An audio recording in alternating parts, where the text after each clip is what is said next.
أهلا أعزائي المتابعين في فيديو جديد وتأليف جديد من العيار التقيل جدا. تأليف جديد من العيار التقيل جدا يا أعزائي المتابعين. أغنية حزينة جديدة بعنوان خلصت خلاص.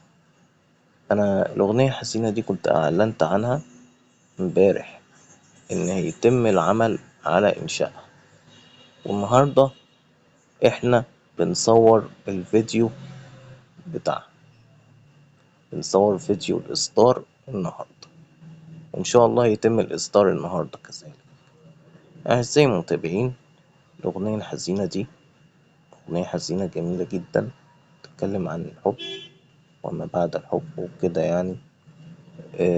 الأغنية حزينة يعني بجد جميلة جدا، من أجمل الأغاني الحزينة اللي أنا كتبتها، وأنا فخور بحد ذاتي كمؤلف إن أنا كتبت الأغنية الحزينة الجميلة دي.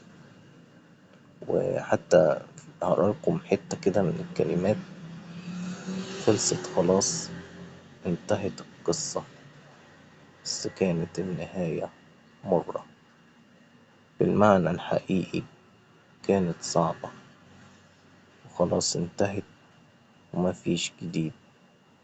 سألت نفسي مليون سؤال: هو ليه وصل بينا كده الحال، رغم إني كنت بحبها في كل الأحوال.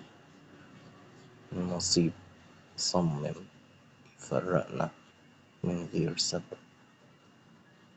فيعني زي ما متابعين، الأغنية الحزينة دي يعني لازم تجيب أعلى نسبة مشاهدة، لأن هي أغنية حزينة رائعة جدا، رائعة جدا من غير كلام. في أغاني حزينة بيبقى الكلمات بتاعتها طويلة ومملة، لكن الأغنية الحزينة دي أنا مطولتش في الكلمات بتاعتها، قلت أخليها اللي هي فيها جملة تكرارية كده. عارفين النوعية دي من الأغاني الحزينة طبعا، واللي مش عارفها أكيد هو يعني لازم يبقى عارفها. وطبعا يعني زي ما متابعين، الكلمات بتاعت الأغنية الحزينة بعرضها لكم هنا، وهتنزل في ديسكريبشن الفيديو هنا على القناة. طبعا الأغنية الحزينة اللي هي الغدر من الغدارين ديت أسوأ أغنية حزينة كنت أنتجتها، وتم إصدارها من 12 ساعة. فيعني زي ما متابعين، الأغنية الحزينة دي خلال 5 أيام لو ما جابتش عدد 200 مشاهدة هيتم حذفها. خلال 5 أيام لو ما لمحتش 200 مشاهدة في الفيديو ده، هعرف إن الأغنية حزينة ما نالتش إعجابكم، وبالتالي يتم حذفها. أما لو تخطت 200 مشاهدة خلال 5 أيام فقط، فبالتالي الأغنية حزينة دي ناجحة، وبالتالي مش هقوم بحذفها.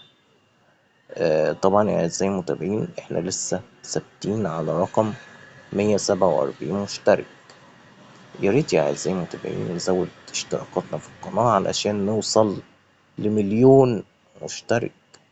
إحنا لسه بعاد جدا عن تحقيق الحلم لحد دلوقتي، لكن بيكم يا أعزائي المتابعين الحلم إن شاء الله يتحقق.